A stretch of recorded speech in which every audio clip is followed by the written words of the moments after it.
அடுத்த பாடல் 1601. முடிமன்னராய் மூவுலகம் அது ஆள்வர் அப்படிங்கிறது. ஸோ முடிமன்னர் அப்படின்னா, முடினா இந்த கிரீடத்தை அணிந்து கொண்டு இருக்கக்கூடிய மன்னர் அப்படின்னு பொருள் இந்த இடத்துல. இந்த பாடல் யாரை குறிக்குதுன்னா, ஒரு போன பாடலுடைய தொடர்ச்சி போலவே எடுத்துக்கலாம் இந்த இடத்துல. சரிங்களா? இப்போ சாதாரண முடிவில் சொல்லுவோம், அது மேற்கொண்டு விளக்கமாக, அப்போ தான் சரியாக புரியும். ஸோ முடிமன்னர் அப்படின்னா கிரீடத்தை சூடிக்கொண்டு இருக்கக்கூடிய மன்னர்களாய் அப்படிங்கிறாரு. ஸோ மன்னர்களாக இருக்கிறார்கள் அப்படின்னு பொருள் இந்த இடத்துல. மன்னர்களாய் அப்படின்னா முடிமன்னர் இருக்காங்க. இந்த மன்னர்கள் அப்படின்னா எப்படி புரிஞ்சிக்கலான்னா, இப்போ நம்ம ஏற்கனவே சொல்லுவோம் ராஜா, அரசர், வேந்தர், மன்னர், இப்படி பல வார்த்தைகள் நம்ம சொல்லுவோம் இந்த இடத்துல. ஸோ அரசர் எப்படின்னு சொல்லிக்கிட்டோம்னா அந்த நாட்டிற்கு அரசர் அப்படின்னு எடுத்துக்கலாம் இந்த இடத்துல. இதே சிற்றரசர்கள்னு சொல்லுவாங்க இல்லையா? அரசர், சிற்றரசர், அரசர் அப்படின்வாங்க. அப்போ சின்ன சின்ன நாடுகளாக இருக்கின்றதையெல்லாம் ஆட்சி செய்பவர்கள் சிற்றரசர்கள். இந்த சிறு அரசர்களிடமிருந்து கப்பத்தை வசூலிப்பவர்கள் இந்த இடத்துல பேரரசர்கள். அவங்களுக்கு மேலே அரசர்கள் இருப்பாங்க. இந்த பேரரசர்களிடமிருந்து கப்பத்தை வாங்குபவர்கள் மன்னர்களாக இருப்பார்கள். இந்த ஸோ வார்த்தைகளுக்கு பொருள் இருக்குது இந்த இடத்துல. மன்னர்கள், இப்போ மன்னர்கள்ட்டேருந்து கப்பம் வாங்குறோம், மாமன்னராக இருப்பாங்க இந்த இடத்துல. உதாரணத்துக்கு இப்போ தமிழ்நாட்டிலே அப்படித்தானே இருக்குது. பிரித்து வச்சு பார்த்தோம்னா மொத்த இந்தியாவாக இருக்குது. மொத்த இந்தியாவுக்கும் அரசர் ஒருத்தர் பிரதமர்னு இருப்பார். அவருக்கு கீழே பார்த்தோம்னா ஒரு மாநிலம் தனித்தனியாக பிரிஞ்சு இருக்கிறது இந்த இடத்துல இல்லையா? மாநிலம் சென்ட்ரல் கவர்மெண்ட்டுக்கு தான் இந்த இடத்துல கட்டுப்பட்டு இருக்குது. இப்போ மாநிலம் தான் இந்த இடத்துல தலைமையாக இருக்குன்னா, மாநிலத்திற்கு கீழே பார்த்தோம்னா சிறு சிறு மாவட்டங்கள் அப்படின்னு இருக்குது. அதுக்கு கீழே நகராட்சிகள், மாநகராட்சிகள், பேரூராட்சிகள், ஊராட்சிகள், பஞ்சாயத்துன்னு அப்படி ஒன்றொன்றும் அதுக்கேற்றாவில் பிரித்து வச்சுருக்காங்க இந்த இடத்துல இல்லைங்களா? அதுபோலவே இந்த இடத்துல மாமன்னர்கள், இது முடிமன்னர் அப்படின்னா கிரீடத்தை வச்சிருக்கக்கூடிய மன்னர்கள். அவங்க என்ன செய்கிறாங்க, ஏற்கனவே ஏகப்பட்ட நாடுகளை ஆட்சி செய்பவர்கள் அப்படின்னு பொருள் இந்த இடத்துல. ஆனால் இந்த பாடலில் குறிப்பிட்டபடி அவங்க என்ன செய்யலாம், மூவுலகம் அது ஆள்வர் அப்படிங்கிறது. 3 உலகம் சொல்கிறாங்க. ஒன்று மேல் உலகம், இன்னொன்று நம்ம இருக்கக்கூடிய இந்த பூ உலகம் அப்படின்னு சொல்லலாம், இன்னொன்று கீழோகம், இந்த இடத்துல பாதாள லோகம் அப்படின்னு சொல்லுவாங்க. ஸோ 3 உலகம் இருக்காங்களாம் இந்த இடத்துல. இது 3 உலகத்தையும் அவர்கள் ஆட்சி செய்கிறார்கள் அப்படின்னு சொல்லியிருக்கார் முதல் அடியில். 2வது அடியில் அடிமன்னர் இன்பத்து அளவில்லை கேட்கின் அப்படிங்கிறார் இந்த இடத்துல. அடிமன்னர் அப்படின்னா யார்? முடிமன்னர்னா இப்போ மேலே, இப்போ அவருடைய பார்க்கணும் அப்படின்னா எப்படி பார்ப்பாங்க, அரசர் மேலே உட்காந்துருப்பார் இந்த இடத்துல இல்லையா? ஒரு சிம்மாசனமெல்லாம் போட்டு உயரம் இப்படி நம்ம அண்ணாந்து பார்க்கணும் இந்த இடத்துல. அவர் முடிமன்னர், 3 உலகத்தையும் ஆட்சி செய்வாங்களாம். ஆனால் இந்த இடத்துல அடிமன்னர் அப்படின்னா யார்? இந்த இடத்துல இறைவன் தான். ஏன்னா அவருடைய அடினா திருவடி. இந்த இடத்துல அந்த இறைவனதை பார்க்கணும்னா எப்படி பார்க்கணும், இப்படி குனிஞ்சு பார்த்தா போதும் இந்த இடத்துல இல்லையா? இப்படி குனிஞ்சு பார்க்கணும், திருவடியை பார்க்கறது இந்த இடத்துல. ஸோ அந்தப்படி குனிந்து இறைவனுடைய திருவடியை இந்த இடத்துல நம்ம பார்க்கும்போது இன்பத்து அளவில்லை கேட்கின் அப்படிங்கிறது. அப்படி பார்க்கும்போது நம்மளுடைய நெஞ்சத்துக்குள்ள ஒரு விதமான இன்பம் உள்ளுக்குள்ளே இருந்து வருதா இந்த இடத்துல உள்ளுக்குள்ளே. அந்த இன்பத்துடைய அளவு என்ன அப்படின்னா சொல்ல முடியாதுங்கிறாரு. அளவு இல்லை அப்படிங்கிறாரு. அளவே கிடையாது இன்பத்திற்கு. குறிப்பிட்ட இவ்வளவுதான் அளவு, நான் இத்தனை நேரம் மகிழ்ச்சியாக இருந்தேன், அளவுகோல் சொல்லவே முடியாது. இதை கேட்டுக்கோங்க அப்படிங்கிறாரு. கேட்கின் அப்படிங்கிறாரு. கேட்கினா கேட்டுக்கோங்க அப்படிங்கிறாரு. 3வது அடியில் முடிமன்னராய் நின்ற தேவர்கள் அப்படின்றார். இந்த தேவர்களை கூட முடிமன்னர்களாக இருக்கின்றார்கள் அப்படின்னு சொல்கிறாரு. இல்லை தேவர்களுக்கு என்று சொன்னோம்னா இந்த இடத்துல தேவலோகம்னு சொல்லுவோம் இல்லையா? இல்லை இந்திரலோகம் அப்படின்னு சொல்லுவோம் இந்த இடத்துல. அவர்களும் என்ன பண்ணுறாங்க, தலைய கிரீடம்லாம் வச்சுக்கிட்டு இந்த இடத்துல ஒரு நகரை ஆட்சி செய்து கொண்டு தான் இருக்கின்றார்கள். அந்த நகரை தான் ஆட்சி செய்கிறாங்கன்னா அங்கே மட்டும் ஆட்சி செய்யலை, நம்ம பூலோகத்தை கூட இங்கே அவங்க தான் ஆட்சி செஞ்சுக்கிட்டு இருக்காங்க இந்த இடத்துல. ஆட்சி செய்கிறாங்கன்னா அரசர்கள் என்று இல்லை, இறைவன் தான் மொத்தத்தையும் ஆட்சி. பட் செயல்பாடுகள் அவங்க தானே செய்கிறாங்க இந்த இடத்துல. ஒரு அலுவலர்கள் போல் இந்த இடத்துல இருந்து மழை வர்றது, வெயில் வர்றது, காற்று கொடுப்பது, இப்படி பலவிதமான இயற்கை விஷயங்களெல்லாம் அவங்க தான் செஞ்சுக்கிட்டு இருக்காங்க இந்த இடத்துல. ஸோ அவங்க இந்த இடத்துல நிற்கிறாங்களாம்.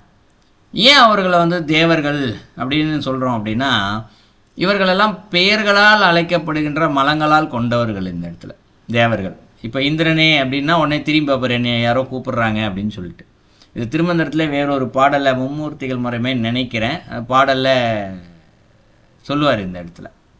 இந்த பிரம்மா விஷ்ணு இவங்க எல்லாருமே ஒரு பேரை சொல்லி அழைத்தவொடனே திரும்புகிறாங்க இல்லையா. திருமாலே அப்படின்னு சொல்லி நம்ம கும்பிட்டா பெருமாளே அப்படின்னா உடனே திரும்பி பார்த்து வந்து அதனுடைய பக்தர்களுக்கு இருக்க ஏதோ கஷ்டப்படுறாங்க போல இருந்து அருள் பாலிக்கிறார். அப்போ தனிப்பட்ட ஒரு பெயரால் அகங்காரத்தினால் வர்றது கிடையாது. இந்த இடத்துல நான் தான் இந்த இடத்துல திருமால்ன்ற அகங்காரம் ஆனவன் கிடையாது. தனிப்பட்ட பெயரால் அழைக்கப்படுகின்ற காரணத்தால் அதுவும் சிறிதளவு மலத்தில் இருக்கின்றது. அதுவும் ஒரு மலம் தான் இந்த இடத்துல. ஸோ அதனால் அவர்கள் தனிப்பட்டு அழைக்கப்படுகின்றார்கள். ஸோ அப்படி நின்ற தேவர்கள் இந்த இடத்துல அவர்கள் கூட ஈசன் குடிமன்னராய் குற்றமற்று நின்றாரே அப்படின்றார் இந்த இடத்துல.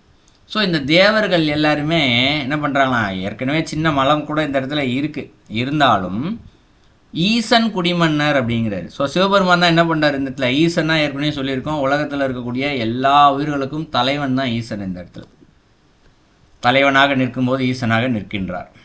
அவர் இந்த இடத்துல குடிமன்னர் அப்படிங்கிறாரு. குடினா இந்த இடத்துல குடிகொள்ளுதல் அப்படின்னு பொருள். ஸோ அவருடைய திருவடியை இந்த இடத்துல என்ன பண்ணணுமா, நம்மளுடைய நெஞ்சத்துக்குள்ளே குடி வச்சுக்கணுமா இந்த இடத்துல.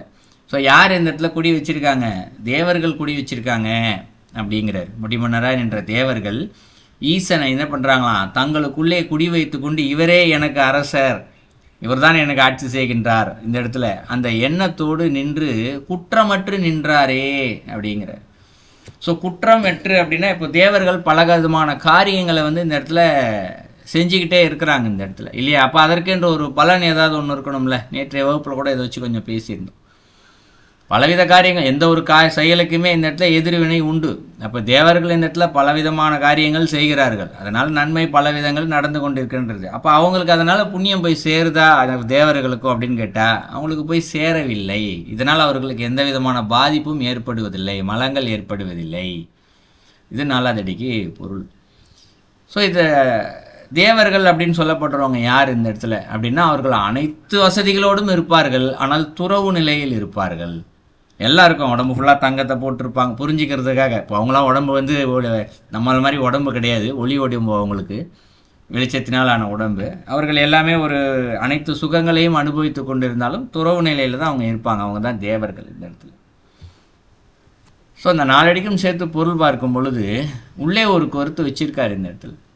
எப்பேற்பட்ட இந்த உலகத்தையே ஆட்சி செய்யக்கூடிய, இல்லை 3 உலகத்தையும் ஆட்சி செய்யக்கூடிய மன்னர்களாக இருந்தால் கூட அவர்களை பார்த்தோம் என்றால் இந்த இடத்துல அதனால் ஒரு பலனும் இல்லை. கழுத்து மேலே தான் தூக்கி பார்ப்போம் இந்த இடத்துல. இதன் விளைவாக அகங்காரம் ஆணவம் மட்டுமே பற்றும் இந்த இடத்துல இல்லையா. இப்போ தான் முன்னாடி போன பாட்டில் சொல்லியா, குனிந்து பார்த்தால் இந்த இடத்துல இயற்கையாகவே உள்ளிருந்து ஆணவம் வராது, நிமிர்ந்து பார்த்தால் இயற்கையாகவே உள்ளிருந்து அந்த எண்ணங்கள் சிந்தனை தோன்றிக்கொண்டே இருக்கும் இந்த இடத்துல.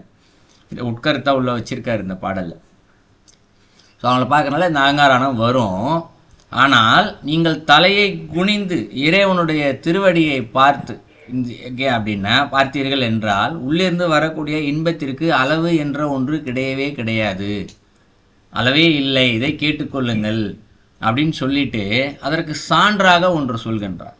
இந்த உலகத்தையே வந்து பார்த்தோம்னா பலவித இடங்களில் ஆட்சி செய்து கொண்டு இருக்கக்கூடிய தேவர்கள் அந்த ஈசனுடைய திருவடியை தான் என்ன பண்ணுறாங்களாம், தங்களுடைய மனதில் குடி வைத்து கொண்டு இருக்கின்றார்கள். அவர்கள் குடி வைத்து கொண்டு இருந்து கொண்டு இத்தனை உலகத்தையும் ஆட்சி செய்து கொண்டிருந்தாலும் அவர்களை சிறிதும் மலமானது பற்றுவதில்லை அப்படின்னு சொல்லி முடிக்கிறார். ஏன் அந்த ஒரு வார்த்தை வந்து சனியாக ஒரு குறிப்பிட்டு சொல்கிறார் அப்படின்னா, ஒரு நாட்டை வந்து ஒரு அரசர் ஆட்சி செய்கிறாருன்னு வச்சுக்குவோம். மக்கள் தவறுகள் செய்தால் அதற்கு காரணம் அரசர் தான். யார் தவறு செய்கின்றாரோ அவர்களுக்கு பாவம் பற்றும். ஆனால் அந்த நாட்டை அந்த குடியானவனை இல்லையா, அந்த நாட்டு மக்கள் சரியானபடி வழிநடத்தி செல்லாத காரணத்தினால் அந்த அரசனுக்கு தான் என்ன பண்ணுமா, இவர்கள் செய்த பாவத்தினுடைய ஒரு பகுதி சென்று சேரும். அதே போல மக்கள் புண்ணியம் என்று ஒன்று செய்தாலும் சரி அதனுடைய பலனும் இந்த இடத்துல அரசனுக்கு சென்று சேரும் இந்த இடத்துல. ஸோ அரச பதவின்றது சும்மா கிடையாது இந்த இடத்துல, ரொம்ப கடுமையானது இந்த இடத்துல. இது ஒரு நூலில் கூட இருக்குது இந்த இடத்துல. ஒரு நாட்டில் இருக்க ஒரு கேள்வி பதில் மாதிரி வரும். அதில் இருக்கிறதுலையே வந்து மிகவும் பாவப்பட்ட ஒரு நாட்டில் பாவப்பட்ட மனிதர் யார் அப்படின்னு சொல்லி ஒரு கேள்வி வரும். நாட்டின் அரசர் தான் இருக்கலே பாவப்பட்ட மனிதர் அப்படின்னு சொல்லி வரும். ஏன்னா அவ்வளோ பாவத்தை சேர்த்து வச்சிருப்பாரா அவர் இந்த இடத்துல. அதற்கேற்று தான் அந்த கோயில்களுக்கு பூஜை, கோவில் கட்டுதல் இதெல்லாம் அந்த காலத்தில் அரசர்கள்லாம் தொடர்ந்து செஞ்சாங்க தங்களுடைய பாவங்களை போக்கிக் கொள்வதற்கு என்று. இதுக்கும் ஒரு காரணம் இந்த இடத்துல. கோயில்களுக்கெல்லாம் பூஜைகள்லாம் நிறையா செய்து வைத்து எல்லாரும் மகிழ்ச்சியாக இருக்கணும், பாவம் யாரும் செய்யக்கூடாதுன்றதுக்கு இது ஒரு காரணமாக வச்சுருந்தாங்க. ஸோ அப்போ தேவர்கள் இங்கே இவ்வளோ வேலை செய்கிறாங்கல்ல, இப்போ செய்யும் பொழுது ஏதாவது ஒரு தவறு என்று மனிதர்கள் இந்த இடத்துல செஞ்சாங்கன்னா அதனுடைய பாவங்களும் அவர்களை பற்றத்தானும் செய்யும் இந்த இடத்துல, இல்லையா? அப்போ இந்த இடத்துல அவர்கள் இறைவனையே தங்களுக்குள் குடி வைத்து கொண்டு இருப்பதனால் எந்த விதமான பாவங்களும் மலங்களும் அவர்களை பற்றுவதில்லை. ஸோ இதுதான் உட்கருத்தாக இருக்குது. இதில் இருந்து நாம் தெரிந்து கொள்ள வேண்டிய கருத்து என்னவென்றால், இறைவனுடைய திருவடியை சிந்தித்து மனதிலே குடி வைத்து கொண்டோமே என்றால், இல்லையா, குடி வைத்து கொண்டு நம்முடைய செயலை நாம் தொடர்ந்து செய்து கொண்டே இருக்க வேண்டும். இந்த இடத்துல நம்மளுடைய கடமைகளை நாம் செய்து கொண்டே இருக்க வேண்டும். அது என்ன செய்யும் இந்த இடத்துல? எந்த விதமான மலங்களையும் நம்மை பற்ற விடாது, இல்லையா? நம்ம இப்போ ரோட்டில் நடந்து போயிட்டே இருக்கோம், தெரியாமல் ஒரு எறும்பையோ ஏதோ ஒன்று மிதிக்கிறோம்ல, இன்றைக்கி ஏதோ ஒன்று நடந்துருது, வண்டியில் போகிறோம், நமக்கே தெரியாமல் டயரு கீழே மாட்டி ஏதாவது ஒரு ஜீவன் இறந்து போகுது, இல்லையா? இதெல்லாம் ஏன்? அப்போ அதன் விளைவாக நமக்கும் பாவம் வரத்தானே செய்யும் இந்த இடத்துல. நம்மையும் அறியாமல் யாரையாவது ஏதாவது பேசிடுறோம், கோவத்தில் பேசிடுறோம், நம்மளுடைய வார்த்தை பலரை வருத்தப்பட வைக்கின்றது, இதெல்லாம் பாவம் பற்றுறது இல்லையா? அப்போ இறைவனுடைய திருவடியை மட்டுமே மனசில் குடி வச்சுக்கிட்டோம் அப்படின்னா என்ன, எந்த விதமான மலங்களும் நம்மை பற்றாது என்பதுதான் இந்த பாடலில் இருக்கக்கூடிய உட்கருத்து. ஸோ இது நான் போன பாடலுடைய தொடர்ச்சி மாதிரி கொஞ்சம் இருக்குது அப்படின்னு சொல்லியிருந்தேன் இல்லையா, முடிவு பகுதியில் சொல்லியிருந்தேன். ஸோ முடிவு பகுதியில் என்னென்னா, இப்போ போன பாடலில் நம்ம இறைவனுடைய திருவடியை வச்சுக்கிட்டோம் அப்படின்னா இறைவனுடைய இரண்டரை கலந்துடலாம் அப்படின்னு சொல்லி பார்த்தோம் இல்லையா? அப்போ இறைவனுடைய இரண்டரை கலக்க வேண்டுமென்றால் இங்கே பாவமும் இருக்கக்கூடாது, புண்ணியமும் இருக்கக்கூடாது. அப்போ இறைவனுடைய திருவடியை உள்ளே வைத்து கொண்டு நம்முடைய செயல்களை தொடர்ந்து செய்து கொண்டே இருந்தோம் என்றால் இங்கே பாவமும் இருக்காது, புண்ணியமும் இருக்காது, இருக்கக்கூடிய மலங்களும் அற்று போகும். ஸோ விரைவாக இறைவனோடு இரண்டரை கலக்கலாம். ஸோ இது போன பாடலுடைய தொடர்ச்சியாக இப்பாடலில் வருகின்ற ஒரு கருத்து.